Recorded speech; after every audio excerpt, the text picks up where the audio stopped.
here, this PowerPoint here comes right out of your Chapter 5 321 book. So I'm just kind of want to make note of a few things. Some of these things we covered in the past PowerPoint, but this has some good insight also. So with that, it goes through the outline, the objectives, so make sure you read through those. Your introduction. So let's start off with acute care facilities, which would be your hospitals.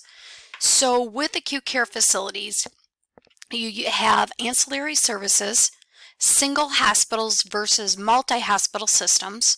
You have a bedside or bed count. You can have a short-term hospital versus long-term. And then your different hospital categories. Remember your critical access hospitals. These are the smaller hospitals you see more popping up in rural areas. We have general hospitals, long-term acute care hospitals, specialty rehab behavioral health hospitals. So let's start off here with the Uniform Hospital Discharge Data Set definitions.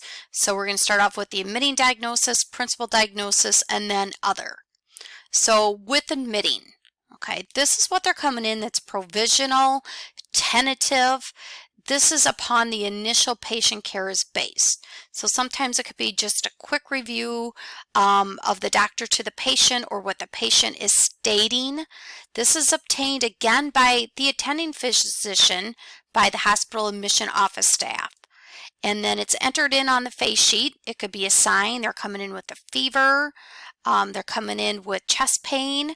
So again, you have one admitting diagnosis, and this is reported. Now keep in mind this, you'll learn this also in reimbursement. The UB04 is the universal insurance form that's submitted to insurances for inpatient.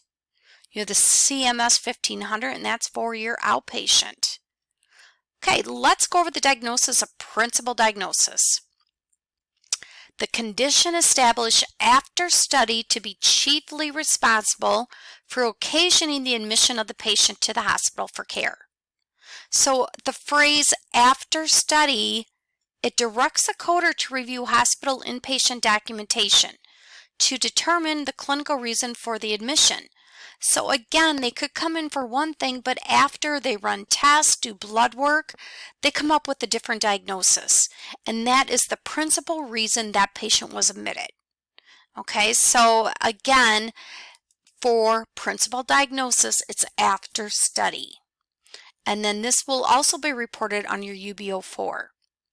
Additional diagnosis, these are conditions that coexist at the time of admission that developed at the same time, or they affect the treatment, possibly the length of stay. So one or the more of the following is required. They have to have a clinical evaluation, therapeutic treatment, diagnostic procedure, extended length of hospital stay, increased nursing care. So you can have up to 17 diagnosis codes on a UB04. So this is why being an inpatient coder, coding these charts can take a lot longer because you are, again, coding so many charts. I should say so many codes. Okay, so let's go with comorbidity and complication. We talk about this, health records management. It's a condition that coexists at the time of admission.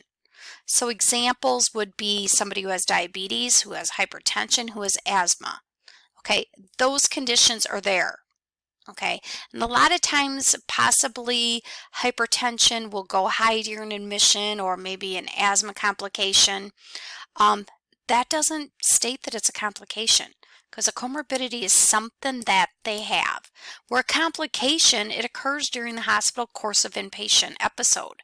So example, a fractured hip resulting from a fall while gait training, a post-operative infection, or a hospital-acquired staph infection, or a patient had surgery and started hemorrhaging.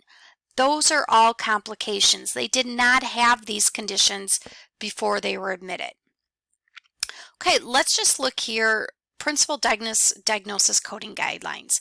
Keep in mind, as a coder, most of the times you are going to get the principal diagnosis off the discharge summary. Okay, but still, you have to, if the doctor said this or this, 2 or more comparative, what you're going to do, you are going to check out and put it to see which one is going to give the facility more money. That's not fraud. Again, because there are 2 or more comparative contrasting conditions.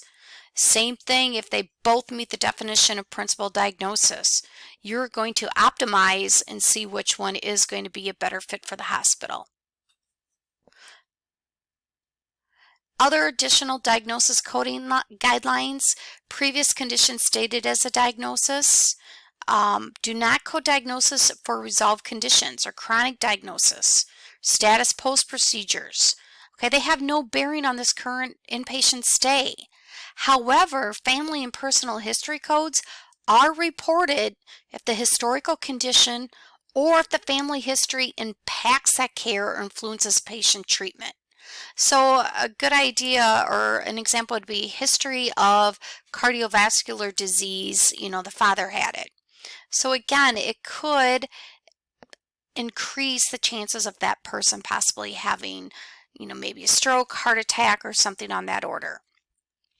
And then anything that's resolved. So let's go back to that. So if we have chronic conditions such as just plain old arthritis, and they're not really having it, you don't code it. Or let's say that they had cholecystitis, okay, but they had their gallbladder removed. It's gone, it's resolved. So you do not code those conditions. Abnormal findings, ancillary tests as lab, x-ray, pathological, and so on. You do not code these. Even if it says abnormal chest x-ray, the doctor has to put that in documentation somewhere. Because again, that's coming from usually the radiologist. And again, if ancillary test findings are out of normal range, let's say the hemoglobin's really low, you don't assume that they have anemia. Possibly if you see a pattern in this, then maybe you would go ahead and query the physician. Okay, so again, with guidelines for coding and reporting, you're looking at the principal procedure and any other procedures.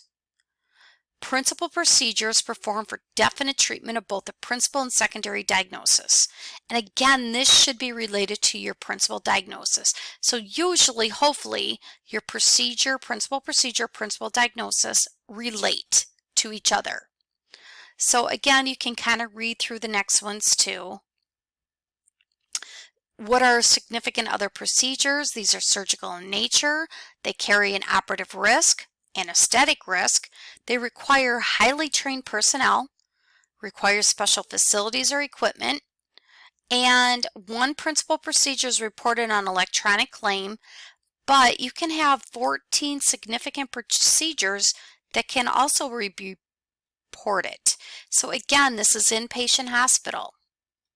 ICD-10 PCS index, let's just do a little review here, provides direction to the appropriate table. So what we're doing here, it reflects the structure of the table.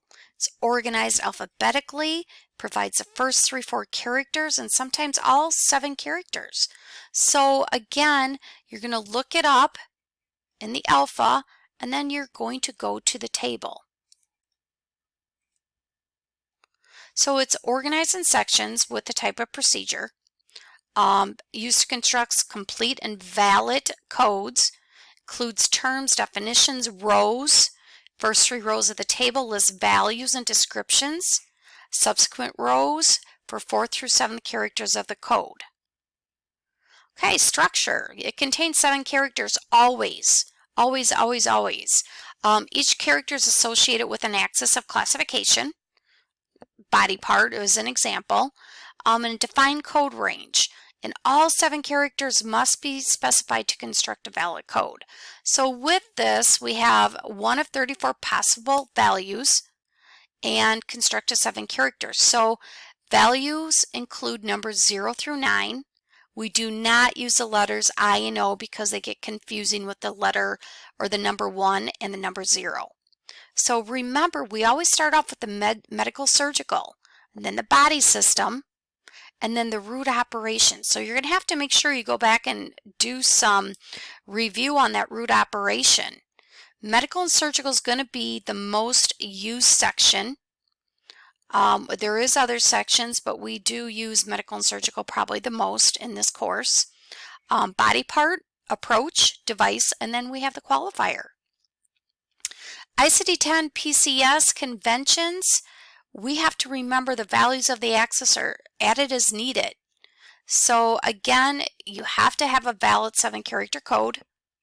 In the table, they have all combinations. So make sure you stay in that same row. Okay, root operations. I'm not going to go through that because we will hit that more coming up. All right, so we have approach. Remember approach with percutaneous endoscopic assistance. You have external approach. An example of an external approach would have been an adenoidectomy. Percutaneous approach via device, and then device general guidelines, drainage device, and then the last section here you have the obstetric section and its own guidelines. And then ICD-10 CMPCS codes are assigned to inpatient hospitals. The collection of this data for education research help determine third-party reimbursement. So we will get into MSDRGs. These are assigned for reimbursement for inpatient. Keep that in mind. It's for inpatient. APCs will be CPT. So DRGs are for inpatient only. If you have any questions on this video, make sure you let me know.